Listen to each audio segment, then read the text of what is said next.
আমার উপরে মামলা হয়েছে। আমাদের বিজয়নগর থানার ওসি মহোদয় সুন্দর করে বক্তব্য দিতেছে, তাহিরি ওয়াজের ভিতরে সরকার বিরোধী কথা বলছে, রাষ্ট্রদ্রোহী কথা বলছে।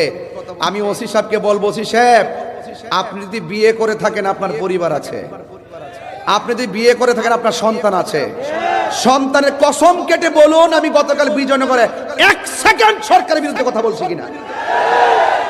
অনর্থক এইভাবে মিথ্যা বলে বলে আমাদেরকে এটার ভিতরে 1 নম্বর আসামি আমাকে বানাইলেন। আজকে এই কাজ করলেন, কয় আমার ওনাদের গাড়ি ভাঙছে। ওনার গাড়ি কে ভাঙছে, গাড়ি কে ভাঙছে আমি কি জানি।